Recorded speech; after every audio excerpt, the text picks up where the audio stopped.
Que cette journée célébrée sous le thème Vos reins vont-ils bien? La détection précoce protège la santé des reins. Les reins, indispensables pour le bon fonctionnement de l'organisme, une fois défaillants, entraînent de nombreuses maladies dont la conséquence majeure est la mort. Nous en parlons avec un médecin nephrologue déjà avec nous sur ce plateau, Dr Vincent Gambi. Bonjour. Bonjour Mireille.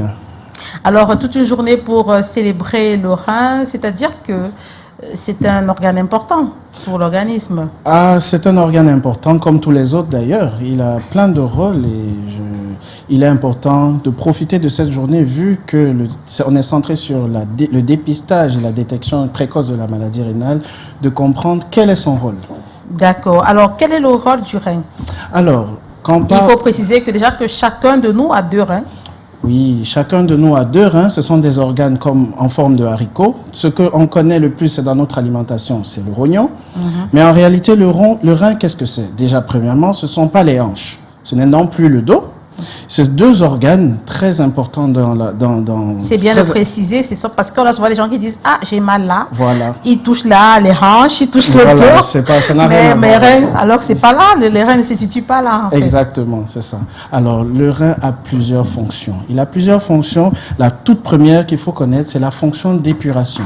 Épuration des déchets du métabolisme. Le rein, c'est comme un filtre. Il élimine tous les déchets du métabolisme. Il élimine la majorité des médicaments et la plupart des éléments et des substances que nous ingérons. Donc, il assure la constance du milieu intérieur. En plus de ce rôle qui est capital déjà, le rein aussi assure l'équilibre on dit l'équilibre hydrique et électrolytique. Hydrique, c'est l'eau.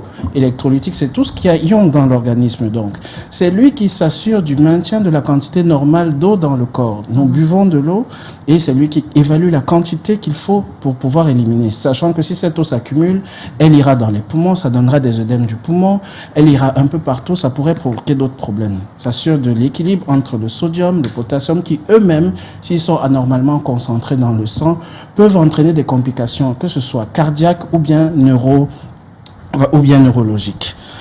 En outre, le sang n'est ni acide, ni le contraire basique. Et le rein fait partie des éléments qui permettent de maintenir le sang, l'équilibre acido-basique.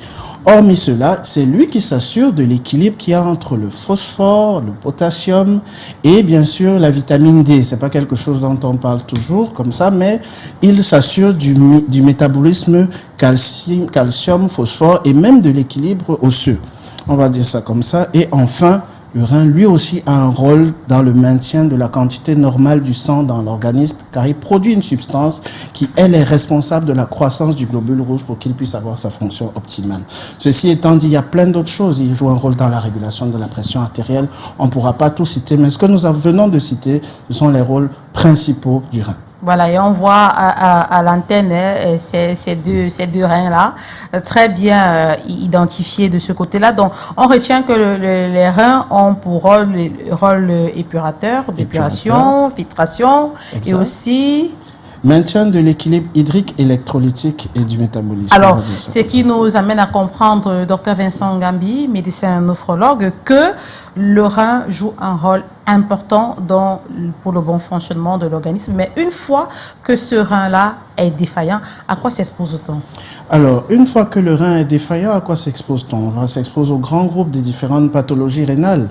La toute première en liste, c'est la maladie rénale chronique. La maladie rénale chronique est celle-là qui est une atteinte irréversible des différentes fonctions du rein que nous venons de citer. Ça veut dire qu'à terme, le patient ne pourra pas récupérer. On dit qu'il y a une persistance au bout de 3 mois de cette altération de la fonction rénale. On parlera de maladie rénale chronique. Oui. Avec toutes les complications qui peuvent être liées au fait que ces fonctions ne soient plus là. Deuxième complication possible, c'est l'atteinte rénale aiguë. L'atteinte rénale aiguë, quant à elle, sera cette altération réversible de la fonction rénale qui pourra être liée aux anomalies des marqueurs de la fonction rénale ou simplement une baisse totale ou partielle de la diurèse qui est, elle, réversible. Maintenant, ça se manifeste par plusieurs manières. On aura de l'eau qui peut s'accumuler dans le corps, de l'arrêt de l'émission des urines, certains symptômes qui pourront apparaître, mais quand on est à un stade assez avancé de la maladie. Alors, à quel moment l'insuffisance rénale intervient? Appartient à quel groupe? Atteinte rénale aiguë, ou alors, parce que tout à l'heure vous avez parlé des groupes, mais là on sait que dans l'imagerie, dans la population, on parle beaucoup plus d'insuffisance rénale. On sait que c'est une maladie du rein. Alors, quand on parle, ce sont des anciennes appellations. Aujourd'hui, on parle bien, en fait, on a dit, tout ça, ce sont des altérations de la fonction rénale. Mais pour pouvoir être bien classifiées, nous, en néphrologie, on les a classées en 2 groupes. En fonction du fait qu'elles soient réversibles ou non, d'abord, et surtout du fait de la chronicité ou pas. Aigu contre chronique.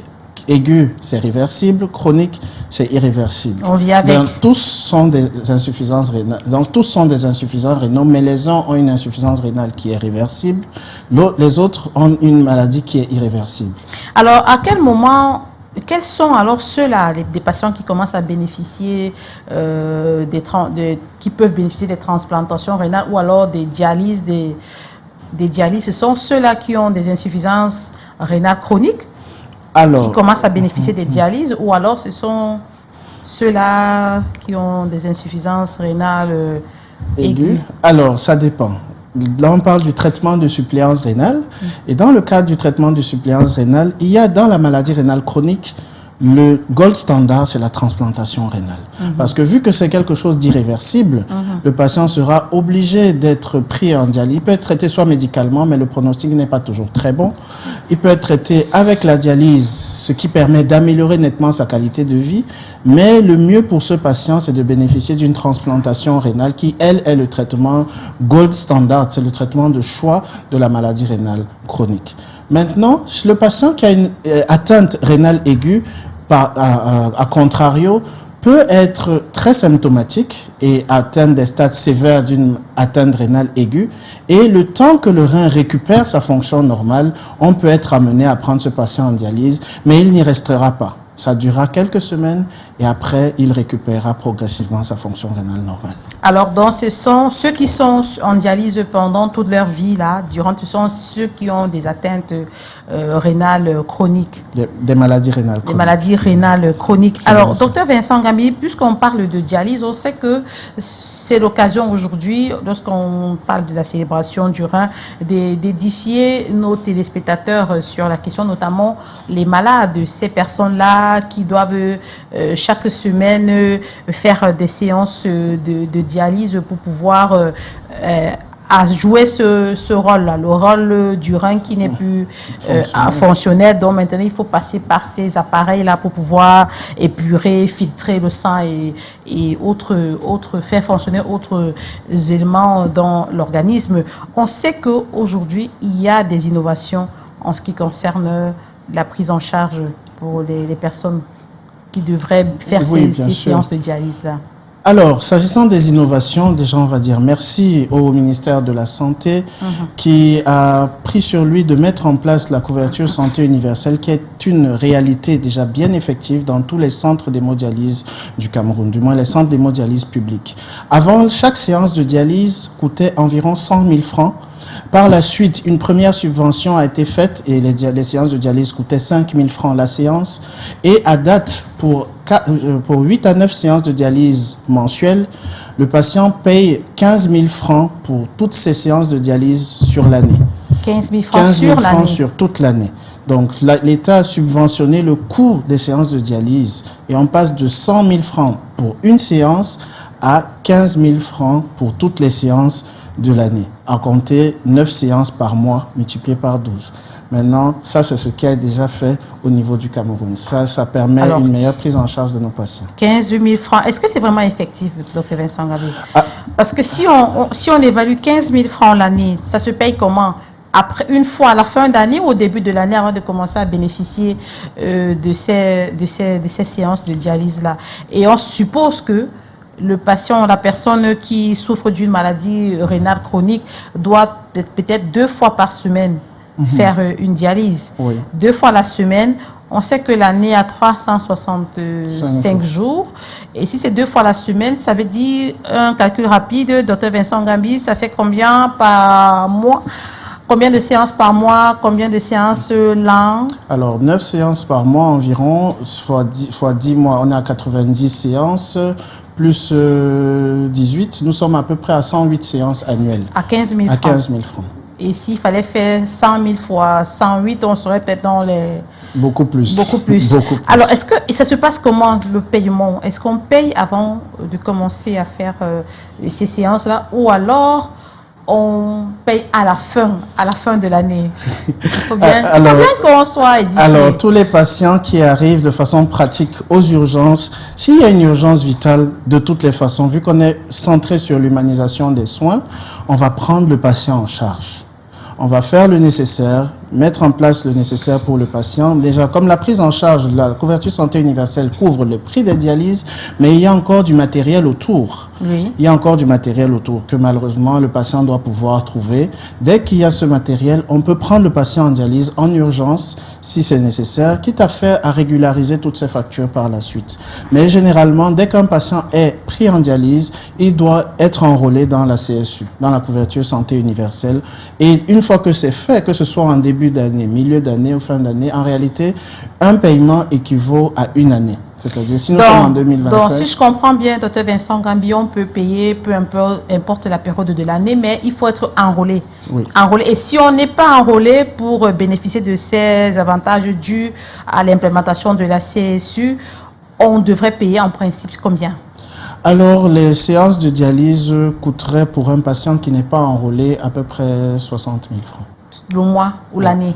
Non, la séance. La séance. Ouais. Mais avec ces réductions de 5 000 francs qu'on a vues, il paiera 60 000 toujours. Le patient camerounais Oui. qui est en dialyse dans un hôpital public sera d'office enrôlé dans la couverture santé universelle. Ah, d'accord. Un patient... Peu importe l'hôpital, peu importe la localité, peu importe l'hôpital de premier ou deuxième degré. Dès qu'il y a un centre d'hémodialyse public, le patient sera enrôlé dans la couverture santé universelle et bénéficiera des nouveaux prix en vigueur.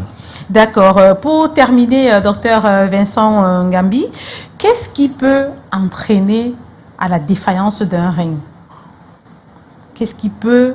Les facteurs de risque, qu'est-ce qui peut faire en sorte que le rein soit défaillant? Alors, merci. On a là en image quelques éléments, quelques machines d'hémodialyse, voilà.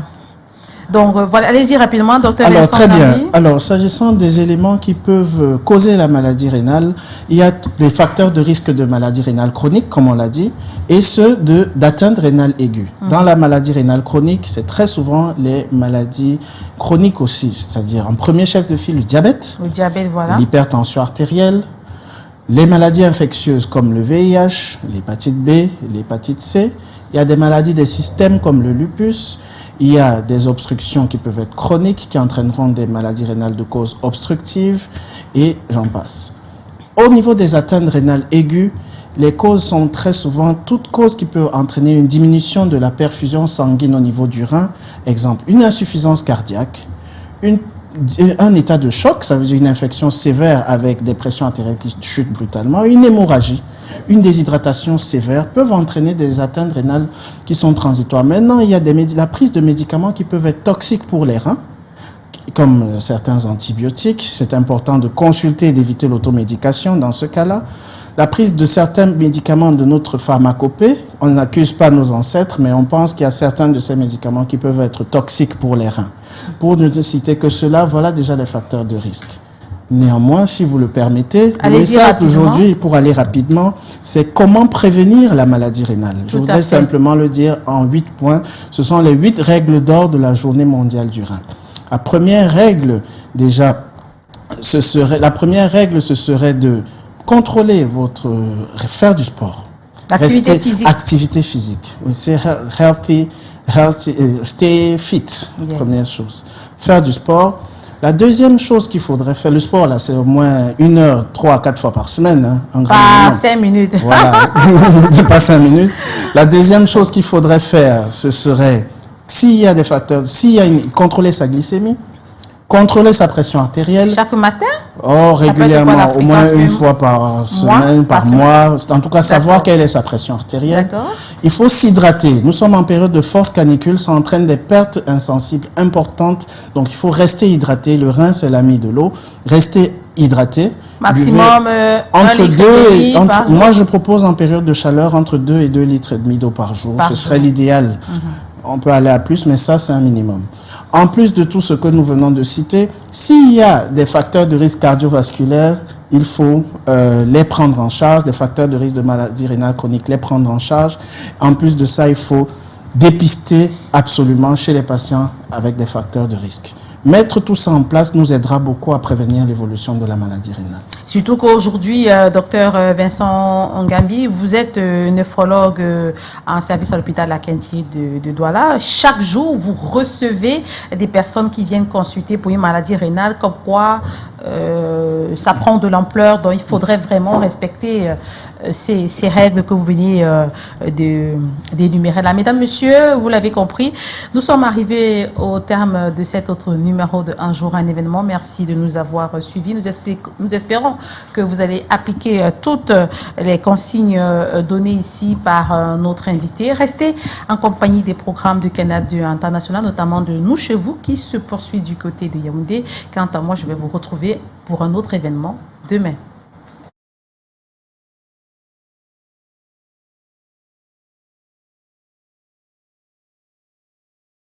Merci énormément à Douala, merci à Mireille Defofotso et pour cet invité assez intéressant. Et justement, nous savons ce qu'il en est réellement. On continue sur Yaoundé, c'est nous et nous sommes.